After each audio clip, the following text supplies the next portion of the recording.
When I first went to India, it was 1977, Srila Prabhupada was there. It was the happiest time. It was the best of times. I had wanted to go to India, to Mayapur, several years before, when the devotees started going. Of course, Srila Prabhupada wanted to have a big presentation of the Western devotees, international devotees, in Mayapur. So he repeatedly requested that the temple presidents and GBC should bring as many devotees as possible to Mayapur. He wanted to show them that the prediction of Bhaktivinoda Thakur was actually coming to pass.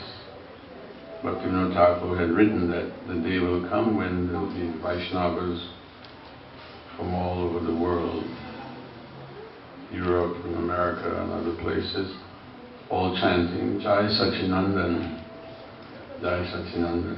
So it was happening, but Prabhupada wanted to have a large amount of devotees to come and go on parikram and go to the holy places, the place of Mahaprabhu's birth, etc. And so I wanted to go as earlier, but it didn't happen until 1977. So when I arrived in Mayapur, Prabhupada was already there, and he was in good health, and every day he would come. It was such a wonderful time. Every day he would come down. Well, there was a Gurukul. There were Gurukul boys in Mayapur, mostly Bengali boys. And they would gather at the foot of the stairs. Prabhupada was on the second floor, and they would begin doing kirtan. And that was like, he would know it's time for him to come down and greet the deities and give a class. So every morning it was like that. They would gather there and start doing kirtan, the boys. And they were very sweet, nice kirtan. And Prabhupada would come and stand up and look down at them and smile. And then he'd come downstairs and he'd pat one or two of them on their heads. And they would lead him into the temple room. And this is the old temple room in Mayapur. And then Prabhupada would proceed to circumambulate the altar. They had made such provision inside the temple. Like you'd go around and there was a bell in the back, and Prabhupada would stop and ring the bell in time with the kirtan. And that, him ringing the bell would just send everybody into ecstasy. He enjoyed seeing the devotees dancing and chanting happily.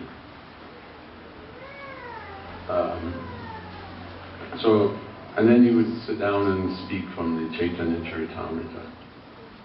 And I used to think, there is nothing, this is as good as it gets. To be in Mayapur Dham, listening to Srila Prabhupada speak on Chaitanya Charitamrita. It was so nectarine. Anyway, the second day I was there, I wanted to go purchase a mridanga.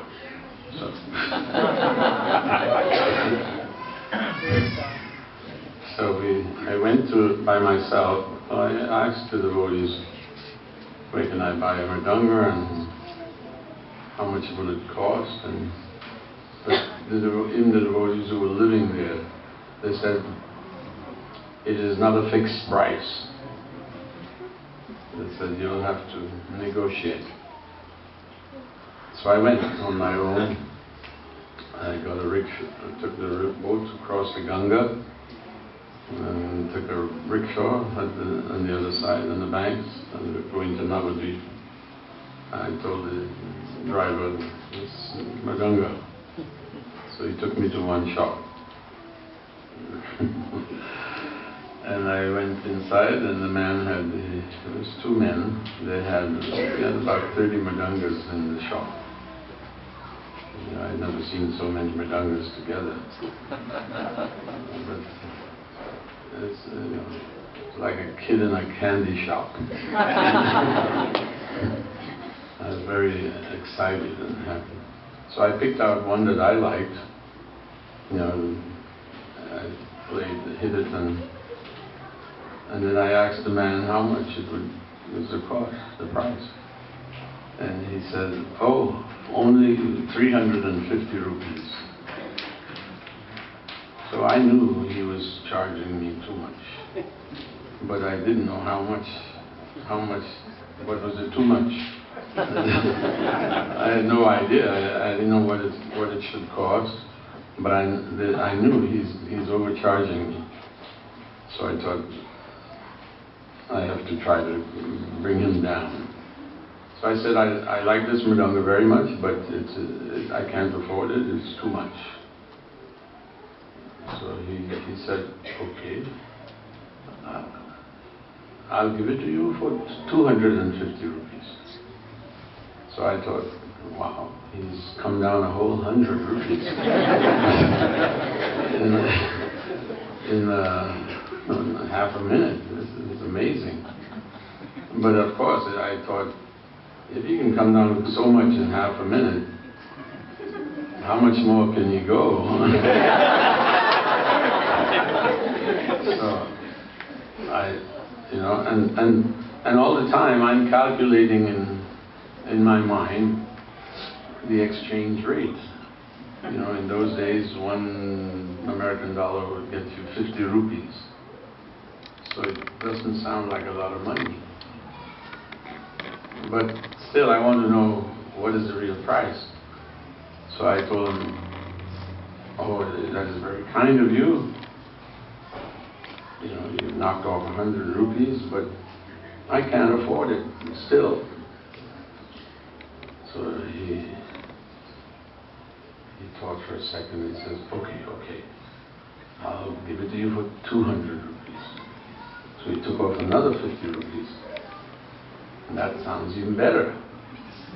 But I still don't feel that this is the right price. So I said, I really like it, you know, and I'm holding the drum all this time. It's around my neck.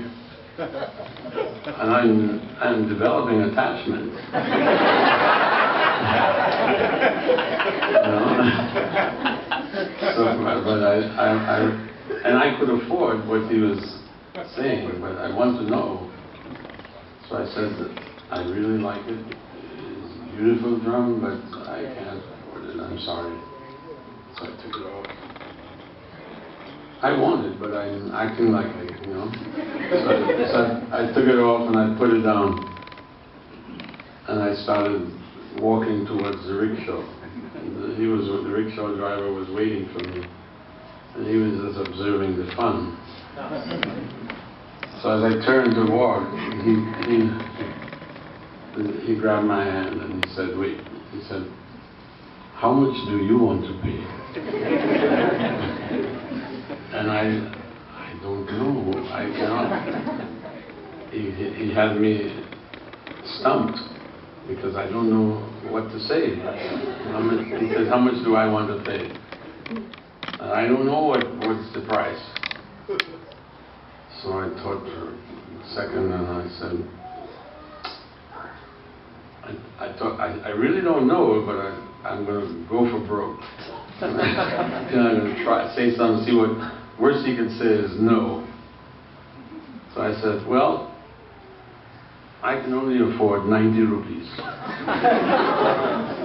When I said that, he erupted. He got really mad. I mean, I'm sure he was cursing me in Bengali. And he kept telling me, you know, get out of the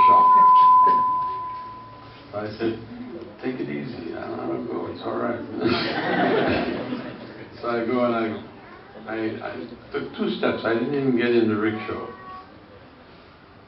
And he came back and he grabbed my hand. He said, okay, you take him. So I was so happy. It worked. I got him down to 90. So I paid him the 90 rupees and I got in the rickshaw. I said, okay, take me to the Ghat. I want to cross the Ganga and go back to Mayapur. And then when I got on the boat, there was one Bengali gentleman sitting on the boat with an umbrella, dressed in white khadi. And as we were halfway across the Ganga, he spoke English and he said to me, he asked me, are you with ISKCON? And I said, yes. He said, which country you're coming from? So I said, America. I was born in Trinidad, which is an island very much like Mauritius. But I was joined in America. I was living in America. So he said, oh. And I guess he could tell the way I was holding the mridanga that, you know, I mean, I was in love. You know, I was holding the mridanga and, you know, just appreciating the, you know, I wasn't playing it, but just holding it, and I was just appreciating the craftsmanship and everything. So then the gentleman said, you bought this mridanga in Navadvip? And I said, yes. And he said, do you mind telling me how much you paid for this mridanga? So I was feeling so proud. I didn't mind telling. I said, no, I don't mind. I said, I only paid 90 rupees. And he straightened up and he said, 90 rupees? There is no 90 rupees mridanga in Navadvip. There's 30 rupees, 40 rupees, and 50 rupees. 30 rupees, 40 rupees, and 50 rupees only. No more. I burst out laughing. I just had to laugh because I thought, he still got me.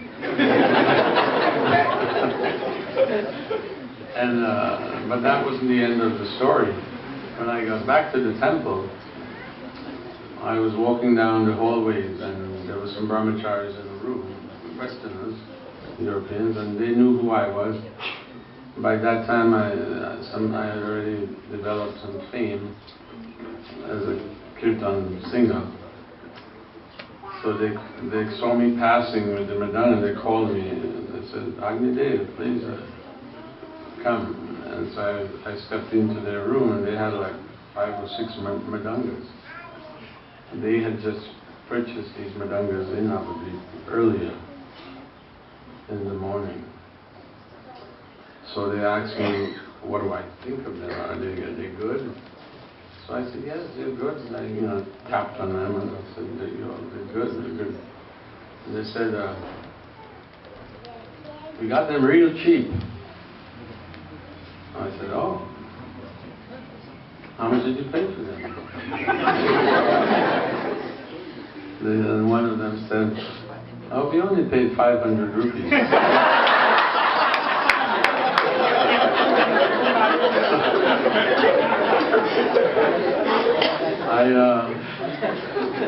And they asked me, how much did you pay for yours?